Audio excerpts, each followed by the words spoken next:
Hey everybody, this is Captain Fool reporting for duty, giving you my weekly comic book review. So sit back and enjoy.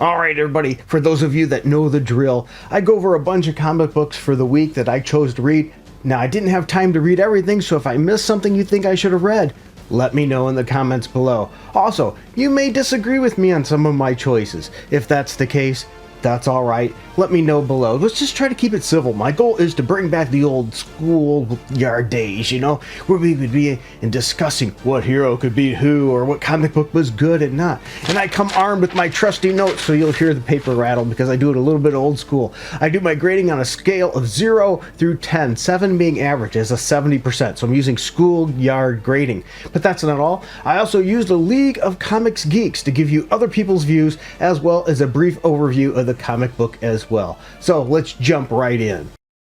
Jumping right into the fun, let's talk about Batman issue number 146. I gave this issue a 7 out of 10, where League of Comics Geeks said 188 out of 217 liked it with a 3.8 average rating. Yeah, so higher than I gave it. The writer's Chip Zdarsky and the artist is Michael Bandini. Zur's plans revealed. Dark Prisons by Chip Zdarsky and George Jimenez continues. The explosive Dark Prisons continues as Batman learns from an old mentor. Yeah, this mentor just happens to be smarter than Batman and all these people, by the way. I don't know. It's a little crazy there. And let's be honest, the smartest person in the DC universe, come on, this guy has to be that smart. Come on, we all know who the smartest guy is in the DC universe. If you don't, you should look it up. He's a cool character that probably doesn't really get enough attention. He is, but has been in The Flash lately, so that's been nice too. Anyway, I gave this book story. This long story continues. The art is okay in this issue. The pacing is okay. But we have Batman trying to escape again. But where it gets interesting is now Superman is starting to get involved in this situation. So who knows what will happen. And I'm not the biggest fan of this direction of Batman, but I don't think a lot of people are. But I guess it could be worse. And you either hear that. That's once again my notes for all you new people have been joining and popping in here. Thanks for joining, checking things out. Don't be afraid to leave your comments below. Share your thoughts. I really would love to hear them. And what I'd like to hear your thoughts on particularly is Birds of Prey issue number 8. Yeah, 146 out of 157 liked it with a 4 average rating on League of Comics Geeks, where I gave this a 7.4. So not quite as high, but I gave it a pretty darn good score. The writer is Kelly Thompson, the artist is David Lopez. Vixen joins the team now, which she was actually in it last issue, but it is what it is. And this is an interesting issue. The story continues, what's going on, who's going after Babs, what's going on in that situation. And the main cover of this issue, though, is really lame. I mean, who would want to buy this book based on this main cover? Especially when there's some much better alternate covers that you could get for this issue. Matter of fact, if you have the opportunity, I'd recommend getting the alternate cover instead. Though it is a fun issue. And Barda, the panels with Barda and her and what she says made me laugh, and I think it would to you as well. It's good art.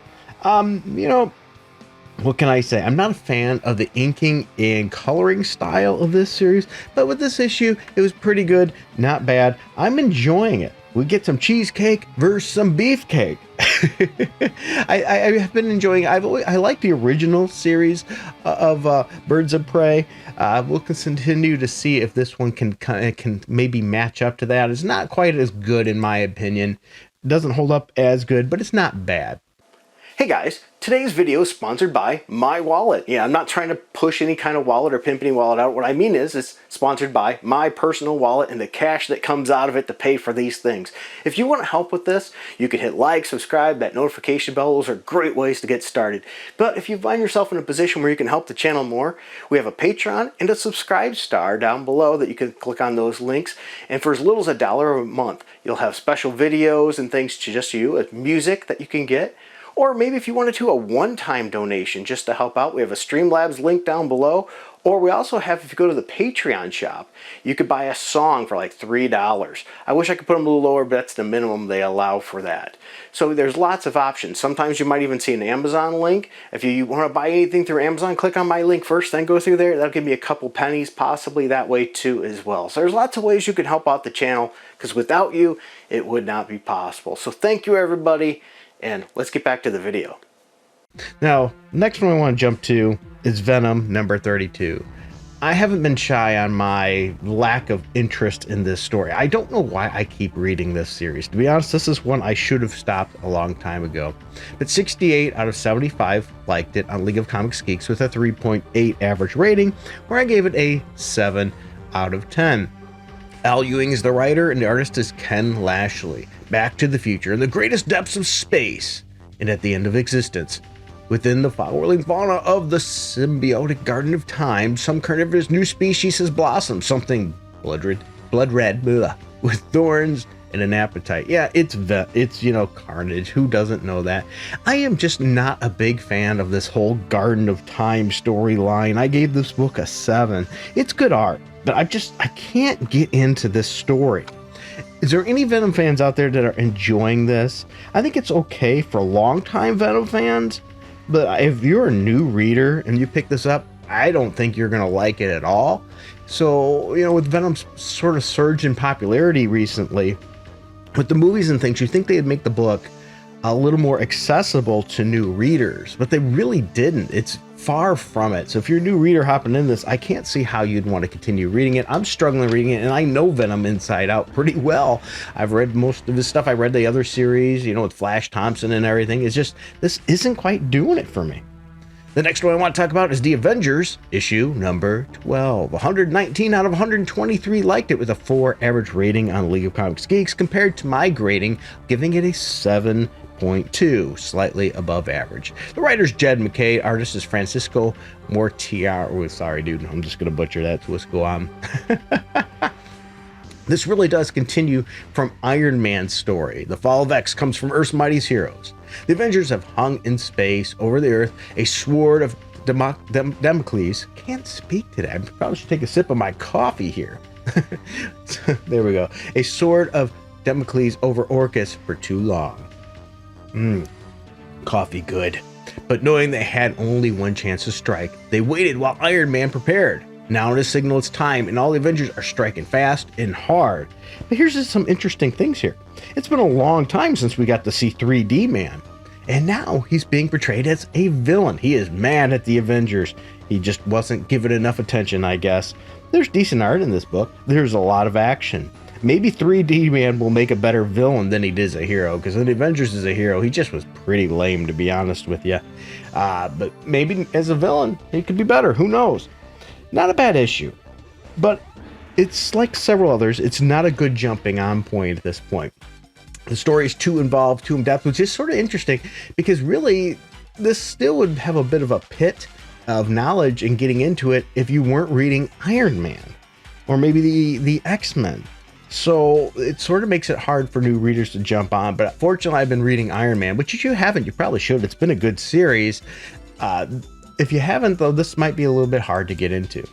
The next one I want to shift to is Shazam. Now that we've got a new writer on Shazam, no more Wade here, will it hold up? Well, Shazam number 10, 86 out of 97 liked it with a 3.7 average rating. So far, so good. I give the book a 7.1. The writer is Josie Campbell, and the artist is Manuela Lupacchino. Now, a new creative team is here. This issue, it's creative and moving too, with Moving Day. After destroying the family home during an epic battle with Black Adam, Billy has hired the gods who grant him his powers to rebuild it. But that creates some interesting surprises within the home and some interesting issues, I must say. This is an okay story, but it makes you wonder what's going to happen with the hero now, because we're starting to see a separation between Billy and the hero Shazam. So it's an interesting dynamic, almost Venom-like. I tend to like Billy as Shazam, so I hope they revert back to that, and this just becomes part of the story arc. Now, another thing too, though, is I have an issue with the art. Really, if you look at a lot of the panels inside this issue, the captain, yeah, I have to call him the captain now, he doesn't look very muscular. He doesn't look very powerful. I don't know if that's intentional or not, but when I think of Shazam, I think a big muscular dude, and I don't think that we see that here. The story's okay, and it's a good starting point for new readers. Unlike some of the other issues I've been talking about, even if you haven't been reading Shazam and keeping up, this isn't a bad spot to jump on. I think you'll have plenty to be able to understand what's going on here without much of an issue. Now, this next one I want to talk about is pretty cool. It's pretty surprising to what they've done, and that's Vengeance of the Moon Knight, issue number 4. 136 out of 138 liked it with a 4.3 average rating. I gave this book, by the way, as League of Comics Geeks here, I gave this book a 7.5. I enjoyed it as well. I've been enjoying this series. The creator is Jed McKay is the writer, and the artist is Alessandro Cappuccino. Capacuya. I butcher names. We all know that. Once again, no mean intent. So anyway, we have a brawl here as the fearsome Hunter's Moon and is showing, and we're getting some details about him and why he's so aggravated about this new Moon Knight popping up. That's not Mark Spector. It's pretty cool to get that inside track of information. He's a pretty cool character. I'm glad they've introduced this character. I'd like to see more of him. But there's an imposter on the loose. And in this issue, we get to find out who the imposter is. They give a couple little tips before we actually find out who it is. So this book has good art. It's an interesting story, and I am really looking forward to the next issue. Now, if you don't like spoilers, please take a moment and jump ahead around a minute or so, because I'm going to give a big spoiler about the last page, and this is because I find this very interesting. Are you ready? Spoiler coming. 3, 2, 1. The final page gives us who the imposter is, and it's none other than the Shroud. Yeah, we haven't seen a whole lot of this character, but they gave some insight, and only if you really knew a lot about the Shroud would you pick up probably on that. Not a lot of people are big fans of this character, so they wouldn't have a clue.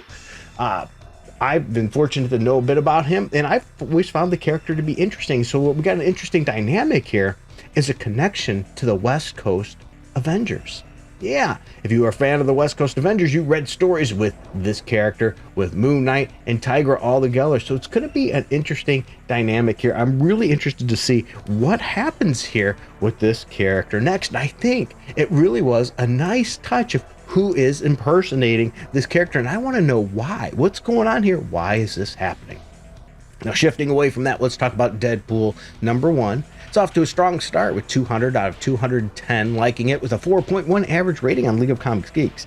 I gave the book a 7.4. Not bad. Not too bad at all. So it is what it is. We have Deadpool in this issue, and we have that dog that he has now. I'm not a big fan of that, but for temporary, it does give some additional comical insight. The writer is Cody Ziegler. Artist is Rogue Antonio. Once again, I do not do that on any intent. I'm just bad, of being mean. I just terrible names. We have a new era, a new series with this character because they rebooted it again, and we're gonna get more of the Merc with the mouth here. And he's deciding to start his own business after this. Yep, we got a nice fight. We got a nice issue as he's doing a job that doesn't exactly go as planned. This book has some pretty cool alternate covers as well. It's a fun start. It's good art. We got some classic Deadpool here. And question is, if Deadpool's creating a team, who the heck is going to be on Deadpool's team? This really is a good starting point issue for Deadpool fans, and I think they need to make Deadpool accessible to fans as they're getting more energized due to the movie. So we have to make sure that they can hop into the series and see the connection there. We'll not get something completely different like Marvel's done in a lot of cases. The next one I want to talk about, I've only got a couple more left here, people, is Captain America, issue number 8. 56 out of 66 liked it with a 3.8 average rating on League of Comics Geeks, which shows its sales are starting to dwindle. I like Straczynski, but this isn't the kind of story for me. I gave it a 7.3. Straczynski, J. Michael Straczynski is the writer. Artist is Carlos Magno.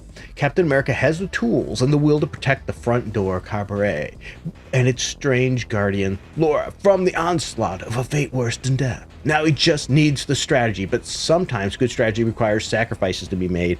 And it's okay art. It's decent action in this issue too. I'm just not a big fan of the overall story. I tend to like more grounded stories for Cap, more espionage, things like that. I think he fits better than these really goofy out there superpower characters that, I mean, yes, I get it. He deals with in the Avengers and everything else. He fights superpower characters. I don't see this being the best fit for him. This maybe would have been a better story for Doctor Strange. Though, even that said, it's still not a terrible issue. As I gave it a 7.3, I think Straczynski is being wasted here. And if he wrote a more ground story, a writer I think would be absolutely excellent based on his work with Batman type of stories with the Batman family. Come on now. I think you can figure out who this would be. It's Chuck Dixon. I think Chuck Dixon would write a fantastic Captain America series, but I doubt Marvel will ever give him the chance. So the next one I'm going to jump into is an issue that's really probably I'm not the catering audience to it, and that's the sensational She-Hulk number 7, where 80 out of 81 liked it with a 4.1 average rating on League of Comics Geeks, which is, I gave it a 7, bare minimum 7. Anyway, the creators, we have the writer Rainbow Rao and artist Ig Guara, which I probably butchered horrendously. Good cover on this issue, and the variant covers are okay as well. It was supposed to be a vacation, but now She-Hulk is fighting for her life on a space station orbiting the sun. Recently, She-Hulk scuttled plans of the space crime lord Grabperg to destroy Manhattan, and he's out for revenge. And we have now a love triangle too, with what's going to have, and we have a potentially heartbroken She-Hulk here. Now, when I say I'm not the target market for She-Hulk, don't get me wrong. I read the original She-Hulk, Savage She-Hulk. I enjoyed the Byrne run. Even the Slott run wasn't that bad. This has shifted away from that with the fourth wall breaking, more humorous, and now it's more young adult, female centric, pointed to them with love relationships and stuff, which, don't get me wrong, we don't mind having those in comics, but the focus is heavily on that, more heavily than what we're used to with the She-Hulk. There's no action in this issue. The art's okay. But the problem is just there's really nothing special here for any readers. We have Jack of Hearts here with Girl Trouble. It lets you what's going to happen here. We have She-Hulk going to fight Jack of Hearts' old flame now in the next issue. That's what's going to happen. Are we going to get one page of action maybe? Because that seems to be what it is. You look at the issue, the action in this series has been so low. Even I think young adults, especially females ones, what I think this is targeted to, would enjoy a little more action in this book. But maybe I'm wrong.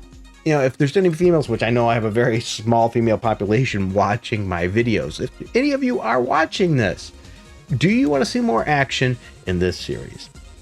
The last one I read was Suicide Squad Kill Arkham Asylum number 3, where 24 out of 29 liked it with a 3.2 average rating on League of Comics Geeks, which is not very good. This is issue 3 out of 5, a miniseries, and we already dropped down to that many people reviewing it, which means the sales on this probably not doing very well. And the score of 3.2 isn't really enough to hold up a miniseries. You have to have something to make people go, yeah, I want to read this whole thing. I gave it a 7.3, so I'm not really far from that either. The writer is John Layman, and the artist is Jesus Hervas. Once again, if I butchered it, I apologize. The whole issue focuses on Harley Quinn trying to get out of Arkham. It really doesn't do much to move a story farther. Really, I think all the reason this was made was because of the video game, and they're trying to capitalize on it. But there's the issue. The video game's a huge flop as well. Let's be honest, the video game sucks. It's boring. Characters don't fit the characters, right, in it. And every character pretty much is the same. This game is dead on arrival. And then when they try to do things like give you the Joker, which you have to pay for, he's just a reskinned version of any other character, so he's not much different. Now, why am I going on the game? The game is nothing special. It missed the mark, and that's how I feel about this too. This series that coming off of that, using that as a catalyst, is also missing the mark. There really isn't anything that great to make you go, hey, go buy this 5-issue mini-series. It's probably best to be left for a trade or just skipped entirely. But that's my views, not yours. It had okay art, by the way. Good action, too, I will say. But it's just, I'm not saying it's bad. It's just nothing special. Well, those are my thoughts, not yours. Let me know your thoughts if you don't mind in the chat below. I would really appreciate it. Every little bit of engagement helps. Even if you just say, hey, Thanks for the comic book review. Or I disagree with that. It's okay. I want to get us back to a time where we can talk about comics and things and focus on the actual comic books rather than the people behind them sometimes. Yes, I know we have to talk about the people behind them on occasions, and there's reasons I do that too, but remember the old schoolyard days where we really didn't care too much about who wrote it? All we cared about is the art good and the story good?